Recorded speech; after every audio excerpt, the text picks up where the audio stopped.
getting answers from Sacramento's most watched late news.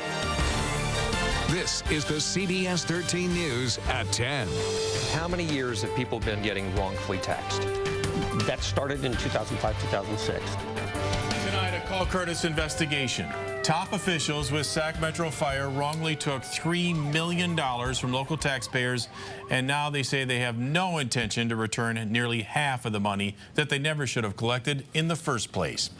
Good evening, I'm Sam Shane. And I'm Shannon Brady. A Sac Metro Fire blames a clerical error for 3,800 property owners getting charged a fire protection fee on their property tax bills. We call on Kurtis Ming right now with more on these fire officials and how they plan to keep a lot of the money that they took wrongly from taxpayers. Well, we've learned Sac Metro Fire doesn't plan to return more than $1 million it never should have collected. Why?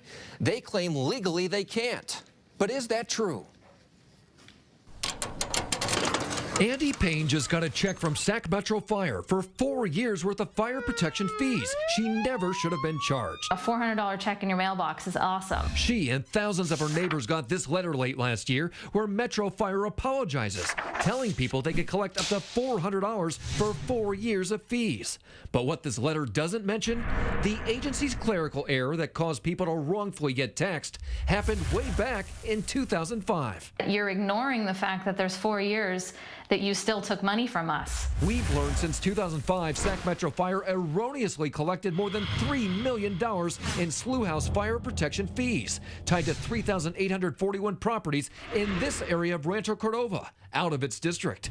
So Andy and her neighbors like Michael Derritt want to know why all that money is not being returned. They told me that legally they only have to pay me for the 4 years. Why are you only going back 4 years? Per legal counsel, the limitation on that was 4 years that we could refund. Our investigation uncovered of the $3 million collected, Metro Fire doesn't plan to return $1.3 million. That's 44% of the money. Deputy Chief Chris Holbrook says his agency wants to refund all the money, but he says California tax code won't allow it. So you're telling me you can't legally return money that you never should have taken in the first place? That is, according to legal counsel, the statute of limitations is 4 years. What do you think of that argument? I don't think that's quite true. We asked law professor John Sims to look at the statute Metro Fire is quoting. He says under this particular law, the courts cannot force Metro Fire to pay back taxes collected beyond 4 years. That's not the same thing as saying that they're not allowed to pay. So legally, they could hide behind this statute, but morally, they have every opportunity to pay this money back. I believe so. They just apparently don't want to. Taxpayer advocate John Kupal doesn't think what Metro Fire is doing is right. In any situation where a tax has been collected illegally, that money should go back to the taxpayers. But Metro Fire is standing by the amount it's refunding. We absolutely feel that we did that within the confines of the California tax code. Conveniently, that means some money is going to be kept. I don't necessarily buy into conveniently. I think that it's unfortunate. It's not really unfortunate for them if it's their choice not to make the payments back. It's disheartening. Michael Derritt says he's out $100. For Andy, it's at least $300, realizing they may not win in court. They think Sac Metro Fire is cheating them by hiding behind the law. We're the little man, and we don't want to be taken advantage of, especially by the fire district.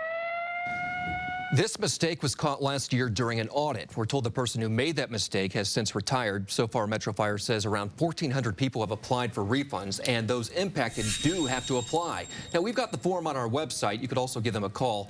Taxpayer advocate John Kupal thinks the district should offer tax credits to those not getting full refunds. So this really seems to stink. So how did it go undetected for so long? Well, they obviously didn't have checks and balance in place, but they say they do now, and they will do many more audits. They didn't do them before. Kurtis, this is just despicable. I mean, the whole notion in America that our government can come in and take our tax money wrongly and then not give it back to us is just un-American, it seems. I mean, is there anything that any of these people can do? Do they have any recourse? Well, you could attempt to take them to court, but these people probably won't win because the statute of limitations is 4 years, which means you can't go and try to collect money that you paid beyond 4 years ago. That's awful.